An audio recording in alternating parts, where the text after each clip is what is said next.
చిన్నప్పటి నుంచి ఏ కష్టాలు తెలియకుండా పెంచినటువంటి మన తల్లికి ఈరోజు కిడ్నీకి 2 కిడ్నీల్లో కిడ్నీ వాన ఉంది, ఇంకో కిడ్నీకి స్టంట్లు వేయాల్సి వచ్చింది. 2 స్టంట్లు వేయడం వల్ల ఏంటంటే హెల్త్ ఇష్యూలు వచ్చి హాస్పిటలైజ్డ్ అయ్యి మొత్తం హెయిర్ ఫాల్ అంతా అయిపోయి చాలా ఇబ్బంది పడుతుంది అనమాట.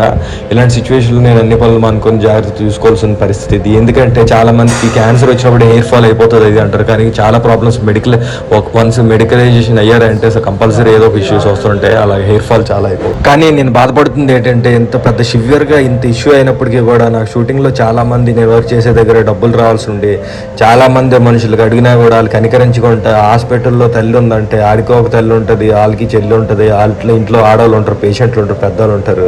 ఇలాంటి సిచ్యువేషన్ మనసు కరగట్లేదు అంటే ఆశ్చర్యం. నేను చూసుకుంటాను అనమాట. ఎందుకు చెప్తున్నానంటే చాలా మందికి చాలా హెల్త్ ఇష్యూలు అవి వస్తుంటాయి.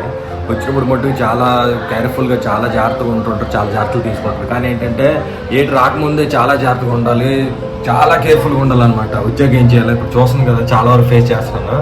నాకు రావాల్సిన డబ్బులు కూడా చాలా వరకు రావాలి షూటింగ్స్లో. సో అవి ఒక పక్క వసూలు చేసుకోవాలి, ఇవన్నీ టెన్షన్లు మనకి చాలా ఉంటాయి.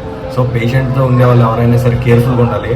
చూసుకోవడానికి ఎవరు లేకపోయినా ఒక్క మనిషి అయినా సరే అలా జాగ్రత్త చూసుకోండి, ఎవరు నెగ్లెక్ట్ చేయకండి. ఎందుకంటే హెల్త్ చాలా ఇంపార్టెంట్ అనమాట. అందులోకి కిడ్నీ ఇష్యూస్ అయినవి అనమాట చాలా సివియర్ ఉంటాయి, చాలా కేర్ఫుల్గా ఉండాలి, చాలా జాగ్రత్త చూసుకోవాలన్నమాట. ఇష్యూ ఫేస్ చేసినప్పటి నుంచి ఫస్ట్ డే నుంచి లాస్ట్ వరకు ఏం జరిగిందో మొత్తం ఇంచు ఎవ్రీథింగ్ ఎక్స్ప్లెయిన్ చేస్తాను.